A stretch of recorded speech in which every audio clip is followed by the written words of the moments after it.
살다 보면 항상 이런 부류의 사람들이 있습니다.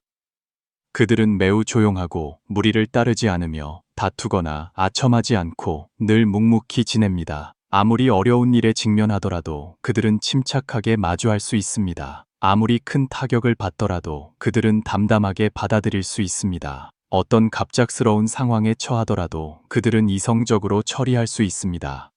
이런 사람들을 만날 때마다 우리는 종종 한마디 말을 떠올립니다. 장수의 도는 먼저 마음의 평정을 유지하는 것이다. 태산이 눈앞에서 무너져도 얼굴색 하나 변하지 않아야 한다. 적의 칼이 목에 겨눠져도 눈 하나 깜짝하지 않아야 한다. 그래야만 큰일을 관리하고 적에게 대응할 수 있다. 뛰어난 장수는 반드시 먼저 자신을 다스려야 합니다. 감정과 외부의 변화에 지배당하지 않아야만 뛰어난 통제력을 얻을 수 있습니다. 세상 만물의 이치도 이와 다르지 않습니다.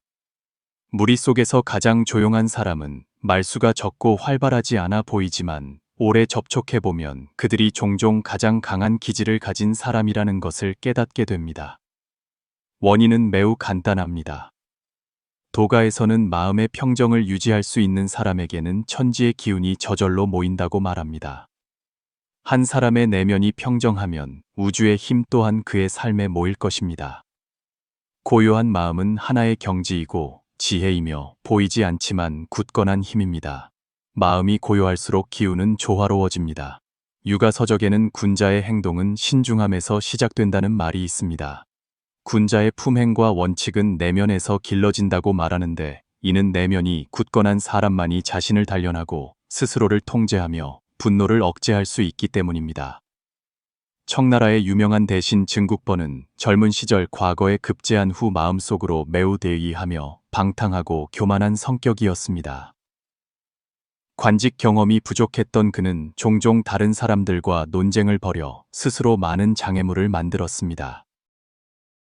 그의 성질은 변덕스러워져서 작은 일에도 화를 내며 다른 사람들을 꾸짖곤 했습니다. 그의 동생인 증국권조차 그를 견디지 못하고 화를 내며 고향으로 돌아가 버렸습니다. 나중에 그의 스승인 단감은 그에게 고요할 정, 즉 정이라는 글자를 선물했습니다. 이 글자는 마치 찬물 한 바가지처럼 그의 마음속에 쏟아졌습니다. 그때부터 증국번은 자신을 단련하기 위한 12가지 규칙을 세웠을 뿐만 아니라 매일 꾸준히 정좌하며 내면을 수양하고 분노를 억제했습니다. 성품이 온화해지고 나서야 그의 사업은 점차 번창하여 마침내 1등 후작에 봉해지고 일품관까지 올랐습니다. 성질은 누구나 가지고 있으며 표출하는 것은 본능이고 억제하는 것이야말로 본령입니다. 마음이 고요하지 않고 기운이 조화롭지 않으면 감정은 점점 더 혼란스러워져 자신과 타인을 해칠 뿐입니다. 마음의 평정을 유지하고 겸손할 줄 알며 조급해하지 않아야만 비로소 성질을 통제하고 인생을 좋은 방향으로 이끌 수 있습니다. 마음이 고요할수록 일은 순조로워집니다. 3명의 청나라 황제에게 스승이었던 대학자 왕동화는 큰일을 만날 때마다 마음의 평정을 유지해야 하며 지금 방법이 없다고 믿지 말라고 말했습니다. 인생에서 누구나 어려운 상황에 직면하게 됩니다. 마음이 혼란스러워 침착하게 해결책을 생각할 수 없다면 일은 더욱 복잡해질 것입니다. 반대로 마음의 평정을 유지하면 머리가 맑아져 올바른 결정을 내리고 탈출구를 열 수 있습니다. 삼국지연회에서 제갈량이 가정을 잃었을 때 사마이는 15만 대군을 이끌고 기세를 몰아 추격해왔고 제갈량에게는 더 이상 대항할 병력이 없었습니다. 청윤의 위기 상황에서 제갈량은 억지로 평정을 유지하며 대책을 생각했습니다. 그는 성문을 활짝 열고 누각에 올라가 향을 피우며 유유히 검은고를 탔습니다. 이 공성계라는 계책은 사마이로 하여금 매복을 의심하게 만들어 감히 진군하지 못하게 했고 결국 철수하게 하여 제갈량이 위기를 평안으로 바꾸도록 도왔습니다. 평정은 위험 앞에서 혼란스러워하지 않는 기가에이며 인간이 어려움을 극복하도록 돕는 지혜입니다. 마음이 평안해야만 사물의 본질을 꿰뚫어보고 정확한 판단을 내려 모든 일을 순조롭게 만들 수 있습니다. 마음이 고요할수록 사람의 마음은 편안해집니다. 대학자 주인은 일찍이 말했습니다. 정이란 마음이 어지럽게 움직이지 않도록 지키는 것이다.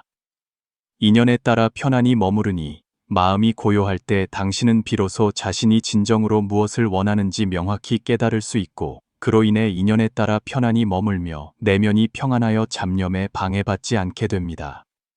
그래야만 사람은 편안하고 자유롭게 살며 평온한 삶을 누릴 수 있습니다. 전원 산수문학의 창시자인 도연명은 문인 사대부들의 정신적 고향이기도 합니다. 그는 난세에 태어나 여러 번 벼슬을 했지만 그의 영혼은 항상 산림을 향하며 마음속의 평온함과 안온함을 지켰습니다. 관직을 떠나 농촌으로 돌아온 그는 거친 벗을 입고 괭이를 메고 평범한 농부가 되었습니다. 큰 화재로 농작물이 타버리고 흉년이 들어 그는 굶주림에 시달리고 이웃에게 의심을 받아 친구들을 안타깝게 했습니다. 하지만 가난과 고독에 직면해서도 그는 미소 지으며 말했습니다. 단지 무의하게 살기를 바랄 뿐. 마음이 고요하고 편안했기에 그는 아무것도 후회하지 않았습니다. 도연명은 자신이 꿈꾸던 이상적인 삶을 얻었습니다. 몇 채의 집, 몇 묘의 밭, 몇 병의 술, 봄에는 꽃, 가을에는 달, 겨울에는 눈, 평온한 세월이 흘러갔습니다. 도덕경에 이런 말이 있습니다. 근본으로 돌아가는 것을 정이라 하고 정은 생명의 본질로 돌아가는 것이다. 마음이 고요할 때 사람은 비로소 삶의 본원으로 돌아가 명예와 이익의 짐을 내려놓고 여론에 지배당하지 않으며 스스로 자신의 근원을 찾아 인연에 따라 편안히 머물며 자신이 가장 원하는 모습으로 살아갈 수 있습니다. 마음이 고요할수록 복은 더욱 깊어집니다. 옛사람들은 말했습니다. 마음이 고요하면 정신이 편안하고 정신이 편안하면 인생이 한가롭다. 마음이 고요할 때 사람은 또한 낙관적이 되고 삶을 사랑하게 되며 긍정적인 에너지를 발산하여 행운을 끌어들이고 하늘의 보살핌을 받게 됩니다. 뿐만 아니라 몸을 수양하고 마음을 길러 자연스럽고 고요한 경지에 이르는 것은 오랫동안 복을 쌓는 방법이기도 합니다. 왕양명은 일심으로 성인이 되고자 했지만 관직에서는 포부를 실현하지 못했을 뿐만 아니라 소인에게 모함을 받아 용장이라는 황량한 지역으로 좌천되었습니다. 하지만 그는 전혀 좌절하지 않고 오히려 이를 계기로 깨달음을 얻어 새로운 사상 학파를 창시했습니다. 현실에 짓밟히고 혹독한 환경에 둘러싸여 있어도 그는 내면의 평정을 유지하며 빛을 추구하는 길을 결코 포기하지 않았습니다. 그는 일찍이 말했습니다. 즐겁게 사는 것이 공부다. 이 말을 하고 그는 미소를 지으며 굳건히 계속 걸어 나갔습니다. 제갈량은 일찍이 말했습니다. 평정이 없으면 멀리 갈 수 없다. 평온한 마음의 경지는 형태가 없지만 강하며 인생길을 더 멀리 나아갈 수 있는 힘을 품고 있습니다. 고요한 마음을 지닌 사람은 세속에 흔들리지 않고 어려움에 동요하지 않으며 세상사에 얽매이지 않고 사람에게 방해받지 않는 경지에 이릅니다. 수행자에게 있어 몸을 닦고 성품을 기르는 중요한 목표는 바로 마음의 안정과 몸의 맑음을 유지하는 것입니다. 마음이 고요함과 안정을 향할 때 에너지를 소모하는 망상은 줄어들 것입니다. 이때 남은 에너지원은 몸의 더 깊은 층으로 흘러 들어갑니다. 에너지의 흐름이 몸 전체를 원활하게 순환할 때 사람은 안팎으로 편안함과 안락함을 느낄 수 있습니다. 요약하자면 수행의 핵심은 마음가짐을 조절하여 더 깊은 수준의 정적인 상태에 도달하는 것입니다. 이 여정은 9단계의 고요함으로 나눌 수 있습니다. 안정, 평정, 청정, 정정, 허정, 공정, 진정, 명정, 그리고 마지막으로 절대정입니다. 첫 번째 단계는 안정입니다.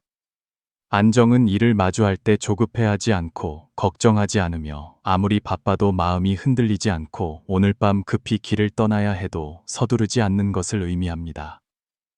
자신이 마주한 일의 전 과정을 받아들이면 수련에서든 생활에서든 쉽게 마음을 가라앉힐 수 있습니다. 앉을 때는 조용히 앉을 수 있고 설 때는 굳건히 설 수 있으며 언제나 안정된 상태를 유지할 수 있습니다. 두 번째 단계는 평정입니다. 안정에서 평정으로 나아가려면 일상생활에서 사람과 일을 대할 때 평화롭고 고요한 마음을 유지하고 모든 사람을 존중할 줄 알아야 합니다. 교제 중에 쉽게 감정에 지배당해서는 안 됩니다. 감정이 있더라도 조절할 줄 알아야 하며 스스로 더 이상 감정의 영향을 받지 않고 다른 사람도 당신의 감정을 알아차리지 못할 정도로 조절해야 합니다. 그때 당신의 삶과 수양은 쉽게 평정한 상태에 이를 것입니다. 수련은 억제를 강조하며 조급함과 분노의 감정을 제거해야 합니다. 세 번째 단계는 영정입니다. 평정에 도달해야만 영정한 상태로 나아갈 수 있습니다. 영정은 평화로움, 인자함, 조화로움입니다. 그것은 특별한 평안함으로 자신과 주변 사람들이 항상 안정감을 느끼게 합니다. 이것은 평정보다 한 걸음 더 나아간 것입니다. 이 안정과 평온함은 하루아침에 얻을 수 있는 것이 아니라 삶의 매 순간을 통해 단련해야 합니다. 모든 것은 자비심에 기반합니다. 하지만 이 자비심은 일부 사람에게만 향하는 것이 아니라 모든 사람에게 향해야 합니다. 자비심이 일어날 때 지혜도 그에 따라 생겨납니다. 네 번째 단계는 정경입니다. 이것이 바로 사람들이 흔히 말하는 정력입니다. 정경의 핵심은 수련할 때와 모든 현상을 마주할 때입니다. 모든 감각, 심지어 감각이 없을 때조차 당신은 여전히 자연에 순응하는 상태를 유지할 수 있으며 태산처럼 굳건하고 조급하게 결과를 바라지 않으며 어떤 것에도 집착하지 않고 억지로 어떤 감각을 만들어내려 하지 않습니다. 좋은 일에 흥분하지 않고 좋지 않은 일에 저항하지 않으며 그저 모든 것이 자연스럽게 일어나도록 내버려 둡니다. 좋은 정보는 굳이 촉진할 필요가 없고 좋지 않은 것은 대항할 필요도 없습니다. 기껏해야 그것을 기억 속에 저장할 뿐 마음을 지배하게 두지는 않습니다. 삶과 자신의 반응 및 현상에 직면하면서 망념을 일으키지 않고 지나치게 추구하지 않을 수 있을 때 그것이 바로 정경의 상태입니다. 다섯 번째 단계는 허경입니다. 정경을 굳건히 단련해야만 허경으로 나아갈 수 있습니다. 허경은 몸과 마음이 맑고 가벼운 상태입니다. 허경에 도달하면 당신은 잡념을 씻어내고 질병의 근원을 제거하며 증상과 신체의 불안정한 상태까지 없앤 것입니다. 그때 몸은 가벼워지고 마음은 편안해지며 신체는 건강해집니다. 수련에서는 이기적인 잡념을 정화하고 질병에 대한 관념을 버리며 신체에 불필요한 것들을 제거해야 합니다. 이 모든 것은 물질 세계에 속합니다. 허는 실과 반대되는 상태로 남아있는 것들을 제거하거나 전환하는 것을 의미합니다. 그렇게 할 수 있을 때 사람은 정보다 더 깊은 고요함의 상태에 도달할 것입니다. 그렇다면 어떻게 허경에 도달할 수 있을까요? 겸손, 배움에 대한 열망, 지식의 확장을 단련해야 합니다.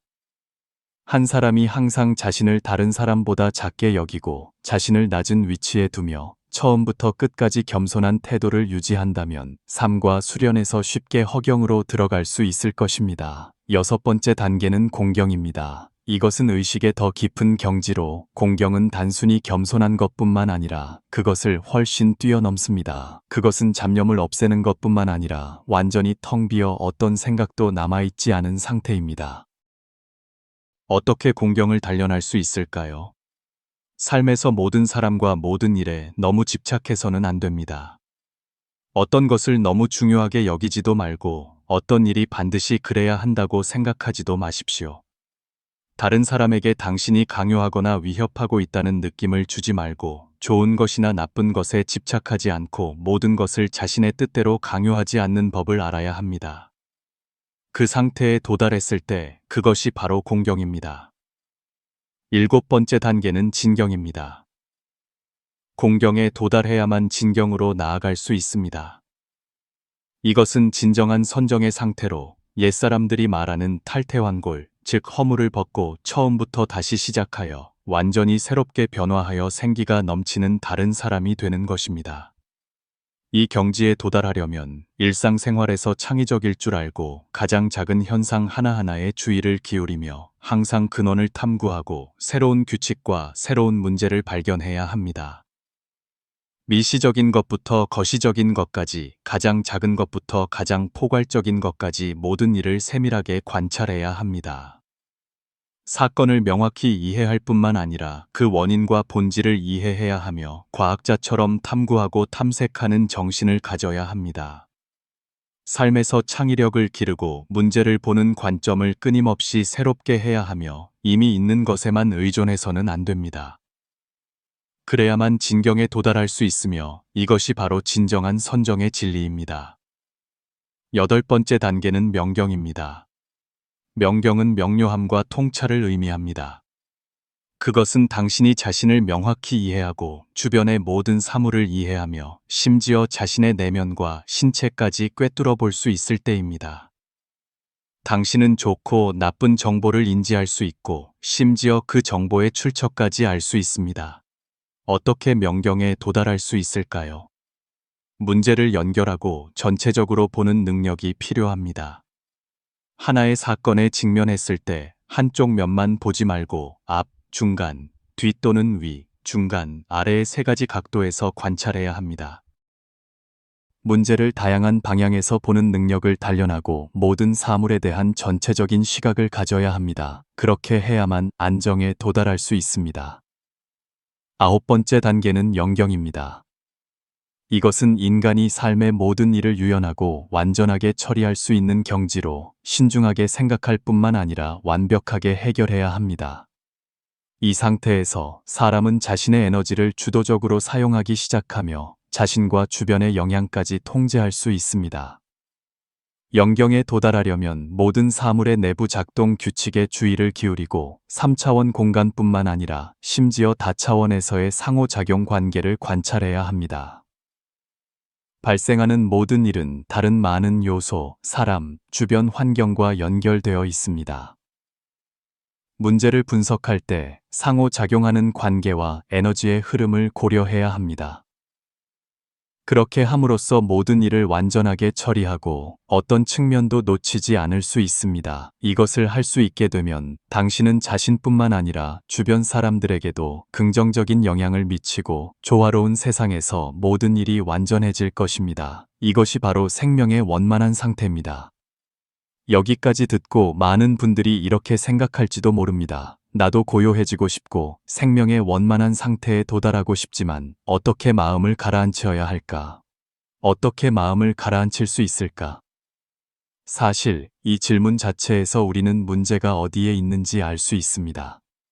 마음을 가라앉히지 못하는 것은 마음속에 너무 많은 잡념이 있기 때문입니다.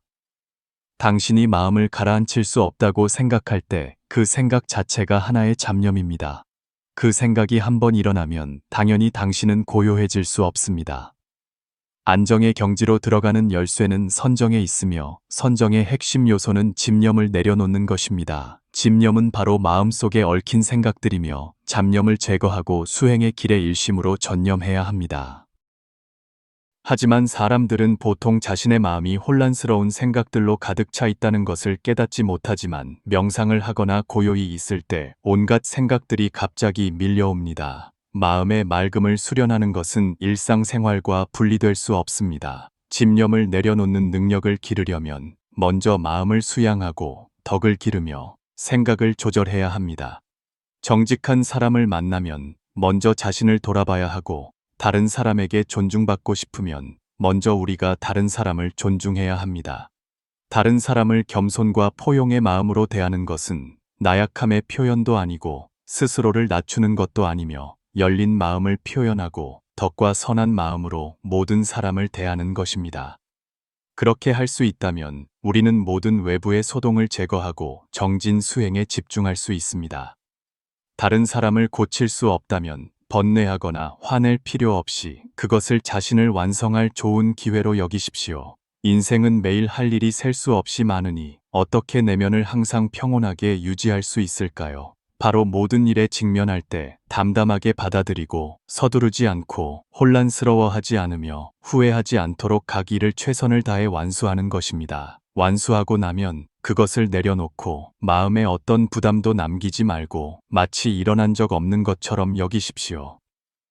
마음에 얽매임이 없고 생각이 무겁지 않으면 잡념은 자연히 줄어들고 그로 인해 수양도 점차 향상될 것입니다. 보통 사람은 무언가를 얻으면 기뻐하고 무언가를 잃으면 괴로워하며 마음이 외부 환경에 얽매여 스스로 주체하지 못하게 됩니다. 하지만 그것을 전혀 깨닫지 못합니다. 수행자는 다릅니다. 그들은 마음을 맑게 유지하고 새 속에 물들지 않으며 얻어도 기뻐하지 않고 잃어도 괴로워하지 않습니다. 한 사람이 고요함에 익숙해지면 그들은 시간의 흐름 속에서 멈춰 설 수 있습니다. 햇살의 따스함을 느끼고 주변의 소리를 듣고 스쳐 지나가는 부드러운 바람을 느끼며 자신의 내면 세계를 관찰할 수 있습니다. 그것은 만물과의 진정한 조화 상태이며 온전히 충만한 삶입니다. 이처럼 평온한 내면 세계에서 살 수 있는 사람들은 보통 희망과 포용으로 삶을 바라보는 넓은 마음을 가진 사람들입니다. 그렇기 때문에 고요함을 유지할 수 있는 사람은 결코 평범한 사람이 아닙니다. 여기까지 들어주셔서 감사합니다. 이 나눔이 당신에게 도움이 되었다면 좋아요와 댓글을 남겨주세요. 마음이 고요하면 복은 저절로 찾아옵니다. 고요함은 힘이며 또한 복입니다. 남은 인생 동안 당신의 마음이 물처럼 평안하고 차가운 구름이 주변을 맴돌기를 바랍니다. 아직 채널을 구독하지 않으셨다면 화면의 구독 버튼을 눌러 저희와 연결해 주세요. 인연에 따라 함께 수행하고 공덕을 쌓으며 복을 회양하고 형상을 나누니 공덕이 무량합니다.